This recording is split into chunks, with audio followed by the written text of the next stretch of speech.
Sasa Kongo kimenuka bwana ndugu yangu. Unaambiwa Mike Tyson time hii ambayo tunazungumza mimi na wewe yupo kitaa kile pale cha Kongo. Na moja kati ya sababu ambayo imemsababisha kuweza kufika kitaa kile pale cha Kongo ni kwamba kutokana na majibu ya DNA ambayo aliweza kuyafanya. Majibu yametoka na amejulikana kuwa asili yake ni mtu ambaye anatoka Kongo. Lakini pia ukiachana na hiyo issue nzima ya DNA, pia ziara yake hii iliambatana na maadhimisho ya miaka 50 ya pambano la kihistoria la Muhammad Ali dhidi ya George Foreman lililofanyika Kongo Kinshasa mwaka 1974, ambalo pambano hilo lilipewa jina la Rumble in Jungle. Pia katika ziara hiyo alikutana na rais wa DRC Congo, Rais Felix, ambapo alizungumza juu ya miradi na ushirikiano wa hapo baadaye.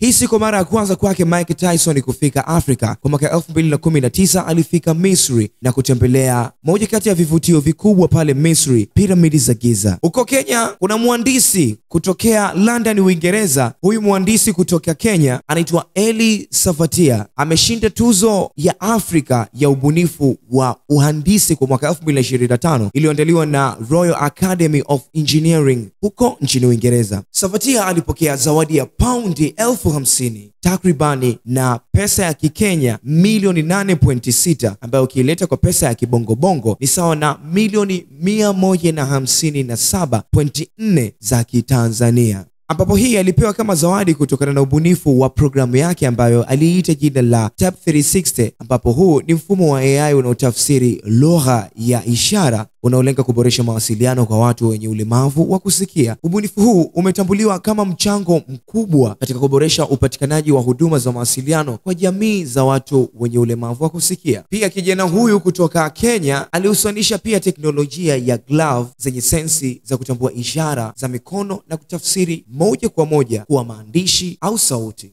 Sasa hapa tutakubaliana kwamba Fred ni ya Kenya. Hivyo yani, comment yako hapo chini kutokana na kile kitu ambacho umeweza kukisikia right now, lakini pia umeweza kukitazama kupitia kideo cha phone yako. Massive shout out mengi kwa everybody ambaye anazidi kuweza kuchomesha bando lake hapa mjini YouTube. Daddy father of 6 babies Kelvin KO right now bend my seat.